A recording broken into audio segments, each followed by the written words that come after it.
भू माफिया, जय किसान, रामपुर विकास प्राधिकरण, रामपुर विकास प्राधिकरण, जय। मेरा नाम उस्मान अली पाशा है, राष्ट्रीय महासचिव हूँ किसान यूनियन का।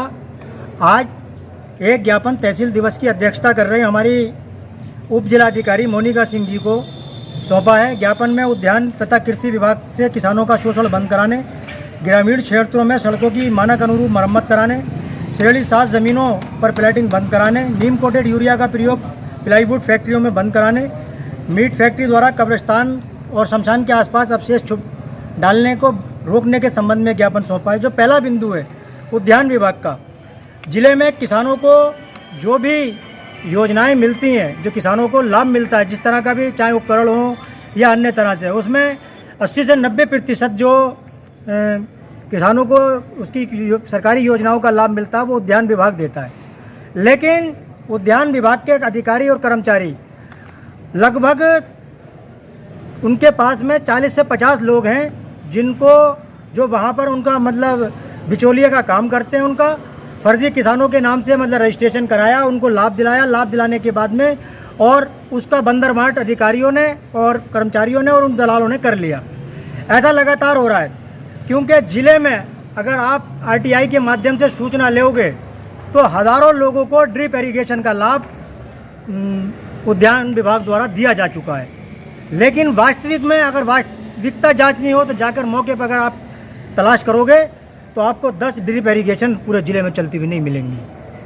ऐसा ही मामला स्प्रिंकलर, रेन गन, अन्य तरह से। और स्वार के नर्सरी इंचार्ज, जब वो स्वार में इंचार्ज थे तो उन्होंने जो किसानों को जो नर्सरी में पौधे उगाए जाते हैं वो किसानों को सस्ते दामों पर बेचे जाते हैं, उन्होंने किसानों के हाथों नहीं बेचा, बल्कि उसको क्या किया, प्राइवेट नर्सरी इंचार्जों के हाथों, मालिकों के हाथों बेच दिया महंगे दामों पर।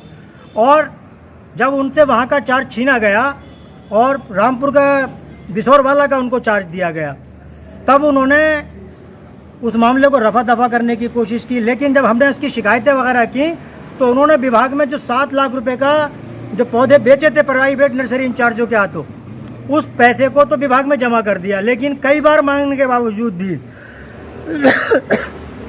आज तक उन बेचे गए पौधों की रसीदें हमें मतलब उपलब्ध नहीं कराई, क्योंकि वो पौधे उन्होंने किसानों के हाथों बेचे ही नहीं थे। अब जो बिसौरवाला में एक हाईटेक नर्सरी बनाई गई है जिसमें कई करोड़ रुपए का लागत मतलब कहते लगाई गई है ताकि किसानों को अच्छी गुणवत्ता के पौधे सस्ते मूल्य पर मिल सकें।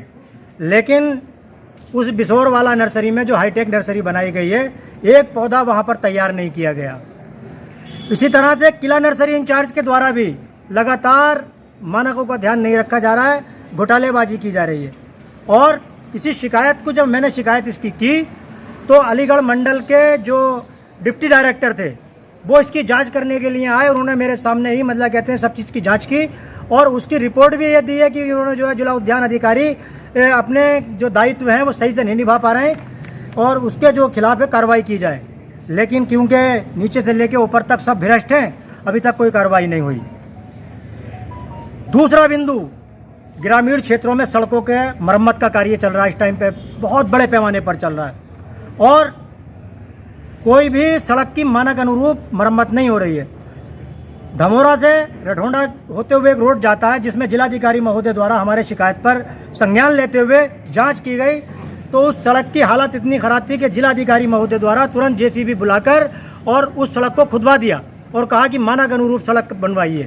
वो सड़क तो मानक अनुरूप बन गई, क्योंकि किसान मेला रठोंडे का आयोजन होना था, वहाँ पर बार बार अधिकारियों का गुजर होना था। इसकी वजह से ठेकेदार ने आगे रिस्क लेना बेहतर नहीं समझा और रोड मानक अनुरूप बनवा दी दोबारा से। लेकिन और ज़िले में जो भी रोड बन रही हैं, जैसा कि आप देख लीजिएगा राष्ट्रीय राजमार्ग 24 से कैमरी रोड चमरवा तक एक रोड जाता है, बन रहा है वो। उस रोड में ठेकेदार द्वारा केवल चिपकाने के उद्देश्य से तारकोल का प्रयोग किया जा रहा है और नाम मात्र को बजरी बजर फूट। आज भी उस रोड पर अगर आप चलेंगे तो आप ये एहसास नहीं कर सकते कि रोड नया डाला गया है या पुराना ही चल रहा है। ऐसा ही मंजरा लालू नगला में एक सीसी रोड का निर्माण किया, उसके बराबर में नाली का निर्माण किया जा रहा है। तो नालियां जो हैं मात्र 2-2 फीट रोड से बचा के केवल डाल दी, और जबकि वो रोड नक्शे में भी काफ़ी चौड़ा है और मौके पे भी काफ़ी चौड़ा है, लेकिन ठेकेदार द्वारा अनियमितताएं बरती गई। और इसके संबंध में जब मेरे द्वारा शिकायत की गई तो जो इसके उपखंड अभियंता हैं वो उन्होंने जाकर उसकी जांच की और जांच करने के बाद में ठेकेदार के जो भुगतान पर भी रोक लगा दी है। लेकिन ठेकेदार द्वारा अभी तक उन नालियों को आदेश दे दिया है कि इन नालियों को जो है छोड़े गए, जितनी भी जगह आपने छोड़ी है बाहर की साइड में, उस सबको नाली के अंदर लें, लेकिन अभी तक उसने मतलब कहते काम नहीं किया है। तीसरा बिंदु, जो अवैध प्लानिंग के द्वारा लोगों के साथ में धोखा किया जा रहा है। ग्राम बमनपुरी में गाटा नंबर 173 जो कि नॉन जेड श्रेणी 7 की ज़मीन है, जिस पर नियम अनुसार कोई निर्माण ही नहीं हो सकता, लेकिन तहसील सदर के कर्मचारी, लेखपाल वगैरह और रामपुर विकास प्राधिकरण ये मिलकर उस पर मतलब कहते हैं गलत तरीके से प्लॉटिंग होने दे रहे हैं और सब रजिस्ट्रार सदर कार्यालय में लगातार इनकी रजिस्ट्रियाँ हो रही हैं, जबकि रजिस्ट्रियाँ सरकार द्वारा 7 श्रेणी 7 की और अन्य नॉन जेड ज़मीनों की बिल्कुल बंद कर दी हैं।